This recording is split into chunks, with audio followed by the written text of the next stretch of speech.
नमस्कार. आपण आतापर्यंत पाहिले की राजा धृतराष्ट्राने संजयला विचारले की माझे पुत्र कौरव आणि पांडव कुरुक्षेत्राच्या धर्मक्षेत्रात काय करत आहेत. तेव्हा संजय जे उत्तर देतात त्यात फक्त युद्धभूमीची परिस्थिती सांगत नाहीत, तर जीवनाचे खोल गुपित ज्ञान सांगतात.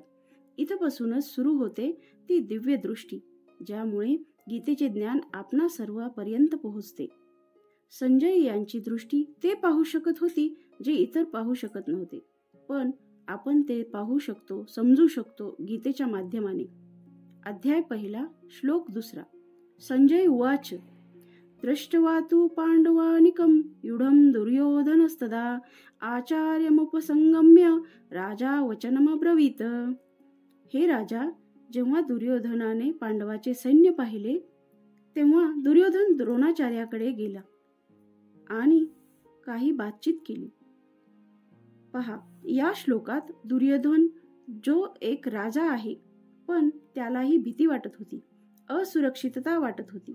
पांडवाचे सैन्य पाहून त्यांच्या शौर्याला, एकीला दुर्लक्षित करणे घातक आहे असे दुर्योधनाला वाटले. म्हणून दुर्योधन गुरु द्रोणाचार्याकडे जातो आणि त्याच्या मनात भीती, असुरक्षितता वाटत असते. दुर्योधनाला वाटते की गुरु द्रोणाचार्यांनी त्याच्या बाजूने लढावे, मानसिक शांतता मिळवण्याचे मार्ग सांगावेत.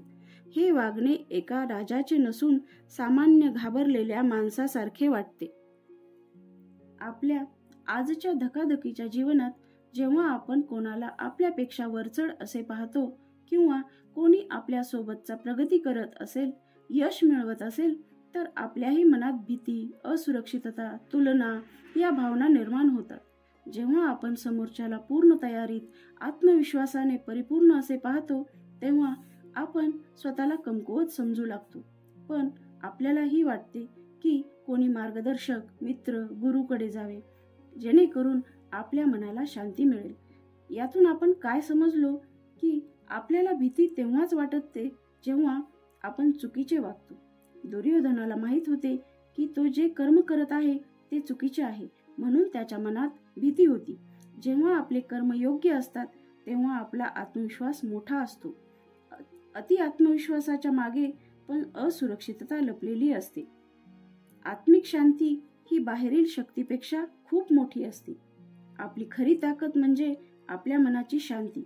धन, संपत्ती, ताकद, सत्ता सर्व काही असून जर आपले मन शांत नसेल तर आपण निर्णय घेण्याआधीच आयुष्याची लढाई हरलेले असू.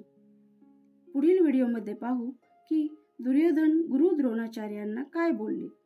आणि जर तुम्ही पहिला भाग पाहिला नसेल तर आपल्या स्वामी कृपा चॅनलला सबस्क्राईब करा. या गीतेच्या समजून घेण्याच्या प्रवासात माझे सोबती व्हा. व्हिडिओला लाईक करा.